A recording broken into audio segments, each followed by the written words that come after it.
Hello guys, welcome back to my channel.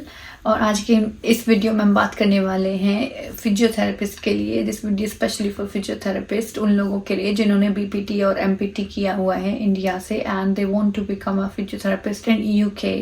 सो इस video में हम बात करेंगे कि आपकी कॉस्ट कितनी आएगी, पूरी प्रोसेस की, टाइम कितना लगेगा, सैलरी कितनी होगी आपकी एंड कौन कौन से स्टेप्स होंगे और बेसिक रिक्वायरमेंट्स क्या क्या होंगी यहाँ पे फिजियोथेरेपिस्ट बनने के लिए। ठीक है, सो अपने बारे में मैं बता दूँ, I am Anu and I am a nurse here in the UK working in NHS and मैं बहुत क्लोजली काम करते हैं हम लोग फिजियोथेरेपिस्ट के साथ में। तो मेरे कोलीग्स हैं और फिजियोथेरेपिस्ट जो हैं, मैंने उनसे बात करके सारी इन्फॉर्मेशन निकाली। Let's start with the basic requirements. जो आपकी सबसे पहली रिक्वायरमेंट होगी वो कि आपको ऑब्वियसली किसी भी बाहर की कंट्री में जाना है तो आपको पासपोर्ट तो चाहिए ही। तो आपका पासपोर्ट साइज फोटोज एंड आपका जो डिग्री सर्टिफिकेट है, आपका बीपीटी है, एमपीटी है, तो आपका degree and in addition to your degree you also need your internship completion certificate as well कि आपने internship complete किया है अपना। ठीक है, उसके बाद में फिर आता है आपका IELTS का स्कोर। IELTS और TOEFL दोनों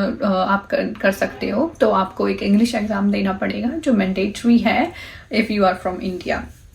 उसके लिए आपको जो स्कोर है ओवरऑल 7 चाहिए and it should not be less than 6.5 in any of the module. So आपका यूकेवीआई है या फिर आपका एकेडमिक और जनरल दोनों आइल्स चल जाते हैं, दोनों एक्सेप्टेबल है। ठीक है, उसके बाद में फिर आते हैं आपकी डॉक्यूमेंट अटेस्टेशन होना चाहिए, आपके अटेस्टेड होने चाहिए आपके डॉक्यूमेंट्स एंड आपकी ट्रांसक्रिप्ट। ये आपके बेसिक जो आपके डॉक्यूमेंट्स हैं ये आपको चाहिए, जिसमें आपकी बर्थ सर्टिफिकेट भी आ जाती है, आपके एजुकेशनल डॉक्यूमेंट्स आ जाते हैं, वो सारी चीज़ें आ जाती हैं। ठीक है, so ये हो गया आपके document. Once you gather all the documents then what you need to do, the next step is to start processing. Processing start करने के लिए आपको क्या करना पड़ेगा? प्रोसेसिंग स्टार्ट करने के लिए आपको क्या करना है कि आपको HCPC की वेबसाइट पे जाना है। HCPC क्या है? ये आपका बोर्ड होता है यूके में, जो हेल्थ केयर प्रोफेशनल है उनकी काउंसिल होती है। जैसे नर्सिंग की काउंसिल होती है ऐसे ही उनकी काउंसिल है, डॉक्टर्स की काउंसिल होती है, ऐसे ही HCPC आपका जो काउंसिल है उसमें आपको रजिस्टर करना है। जैसे ही आप टाइप करोगे उसमें आपको ऑप्शंस मिल जाएंगे साइन अप करने के और अकाउंट क्रिएट करने के। उसके बाद में उसमें गाइडेंस भी अवेलेबल है। उसमें आपको पूछेगा कि आप जैसे कि यूरोपियन कंट्रीज का अलग है, आपका यूके का अलग है, तो ऐसे ही आप अगर बाहर की किसी कंट्री से आ रहे हो तो उसका प्रोसेस अलग है। उसमें गाइड भी अवेलेबल है। तो उसमें आपको क्या करना होगा, अपना अकाउंट क्रिएट करना होगा, अपनी मेल आईडी के नंबर के साथ में अकाउंट क्रिएट करना है। उसके बाद में फिर आपको सारे डॉक्यूमेंट्स अपलोड करने पड़ेंगे। उसमें आपके जो बेसिक आइडेंटिफिकेशन डॉक्यूमेंट्स हैं, आपके एजुकेशनल सर्टिफिकेट्स हैं और आपके जो डिग्रीज हैं, वो सारी चीज़ें आपको उसमें अपलोड करनी पड़ेंगी। उसके बाद में वो आपको क्या करना, एक फीस पे करने के लिए बोलेगा। लास्ट में जब आपके सारे डॉक्यूमेंट्स अपलोड हो जाएंगे उसके बाद में आपको एक फीस पे करनी पड़ेगी। ठीक है, तो वो रजिस्ट्रेशन का इनिशियल जो पेमेंट होती है, I have written everything here sorry I can't remember everything in one go। तो आपकी जो डिक्लेरेशन फीस बोलते हैं, आपकी डिक्लेरेशन फीस होगी, जो आपकी सारी चीज़ें जब आप सबमिट कर दोगे, अपने आइल्स का रिजल्ट है, वो सारी चीज़ सबमिट करने के बाद में आपको डिक्लेरेशन फीस देनी है, जो आपकी होती है 539 GBP, सो पाउंड्स, ग्रेट ब्रिटेन पाउंड्स। तो आपकी इसको आप इंडियन रुपीज़ में कन्वर्ट करके देख सकते हो। मैं इसको 100 से मल्टीप्लाई करके देखती हूँ, थोड़ा ऊपर नीचे होता है हमेशा पाउंड का रेट, बट मैं एवरेज आइडिया लेने के लिए 100 से मल्टीप्लाई करती हूँ। सो 539 इक्विवेलेंट टू 54,000 इंडियन रुपीज़। ठीक है, इतना आपको पेमेंट करनी पड़ेगी, इनिशियल डिक्लेरेशन की पेमेंट। उसके बाद में क्या होगा, जो आपका HCPC बोर्ड है वो सारे डॉक्यूमेंट्स को वेरीफाई करेगा, उनको वैलिडेट करेगा, उनको चेक करेगा कि वो आप एलिजिबल हो या नहीं हो, उनके जो स्टैंडर्ड्स हैं उनके साथ में मैच करता है नहीं करता है। ठीक है, तो हमारी इंडिया की फिजियोथेरेपी 99% केसेस में यहाँ के यूके के स्टैंडर्ड से मैच करती है। जैसे कुछ कंट्रीज हैं, जैसे फिलीपींस है, वहाँ की जो फिजियोथेरेपी बीपीटी है वो उसको ऑथराइज नहीं करते, उसको वैलिडेट नहीं करते यूके के लिए। तो वहाँ के फिजियोथेरेपिस्ट हैं वो यहाँ पे एज ए फिजियोथेरेपिस्ट काम नहीं कर सकते। ठीक है, बट इंडिया के पास एक अच्छा एजुकेशन सिस्टम है तो वो वैलिडेट करते हैं और यू विल बी एलिजिबल। अगर आप नहीं भी होते हो तो उस केसेस में क्या होता है, सबसे पहले वो आपको वेट करना है उसके रिजल्ट के लिए, जो डिक्लेरेशन का जो आएगा आपका रिजल्ट कि आपने को मतलब जो है वैलिडेट किया है उन्होंने। Bit sleepy, I did night shift yesterday. तो नेक्स्ट क्या करना है आपको, वेट करना है कि जब HCPC आपके डॉक्यूमेंट्स को रिव्यू करेगा और असेस करेगा, उसके बाद में वो एक रिपोर्ट बना के देगा कि आप एलिजिबल हो या नहीं हो। तो आप जो उनका कंक्लूजन होगा उसके डिसीजन पे बेस्ड होगा आपका नेक्स्ट स्टेप। अगर वो 3 तरह के डिसीजन दे सकता है, that you are eligible to go for registration. दूसरा होगा कि you are partially eligible kind of thing, that you have some competency gap। तो वो आपको कुछ टेस्ट देने के लिए बोलते हैं, टेस्ट ऑफ कॉम्पिटेंस। उसमें क्या होता है, टेस्ट वैसे कुछ नहीं होता, उसमें जो HCPC के मेंबर्स होंगे उनमें से वो लोग आपका एक इंटरव्यू लेंगे, एक सिस्टमेटिक इंटरव्यू कंडक्ट करते हैं और उसके थ्रू वो असेस करते हैं कि if you have this specific skill और नॉट। ठीक है।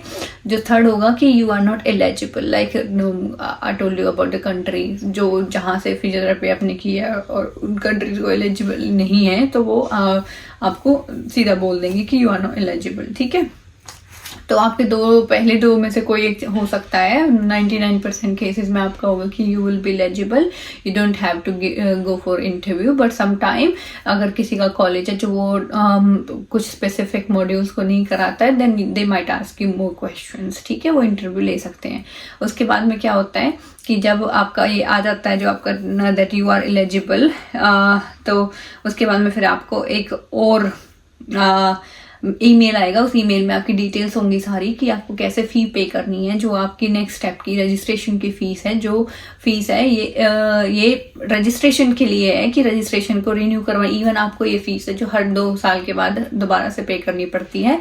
This is just for registration and it will be like 196 GBP would be around 20,000। तो ये आपको हर 2 साल में 196 GBP है जो आपको GBP है वो आपको देने ही पड़ते हैं रजिस्ट्रेशन को रिन्यू कराने के लिए। Once you have your registration in hand, now the next step would be to look for the jobs. तो यूके में आप जॉब्स हैं जो खुद से भी देख सकते हो, आप एजेंसी का भी सहारा ले सकते हो, बट अगर आप खुद से भी देख रहे हो तो it's not too difficult to look for the jobs.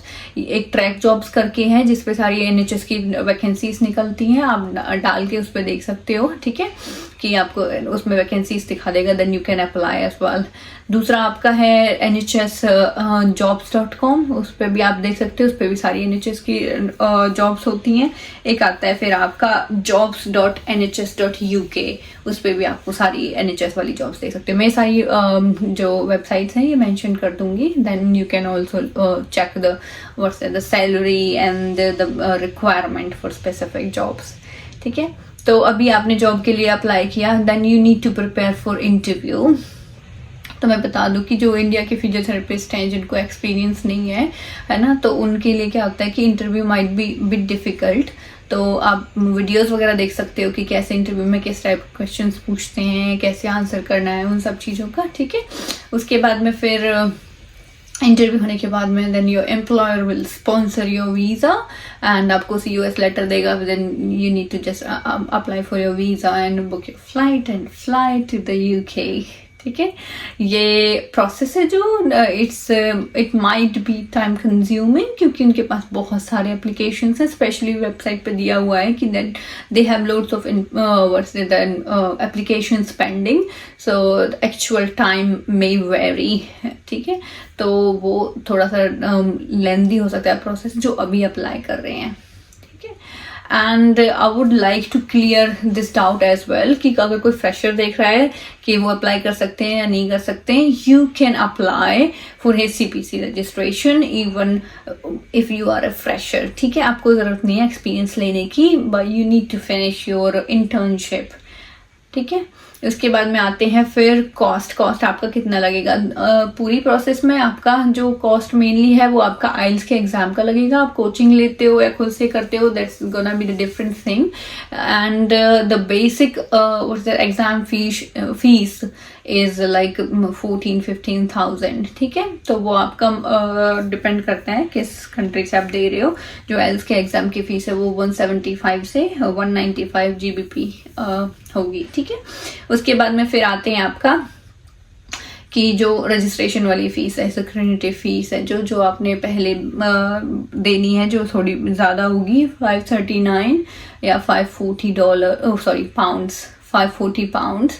तो वो आपकी एक वो फीस हो जाएगी, and then your last fees is 196 pounds, जो आपकी रजिस्ट्रेशन रिन्यूअल फीस है जो आपको देनी पड़ेगी। द टोटल कॉस्ट होगा around 910 to 930 and it's gonna be like around 90 से 1 लाख के बीच में, 90,000 से 1 लाख के बीच में आपका टोटल कॉस्ट होगा।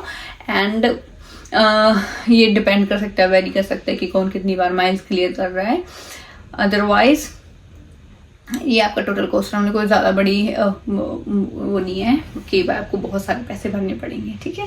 फिर आते हैं आपका जो सैलरी है, सैलरी जो बैंड 5 से स्टार्ट होती है फिजियोथेरेपिस्ट की, which is standard like 28 to 32,000।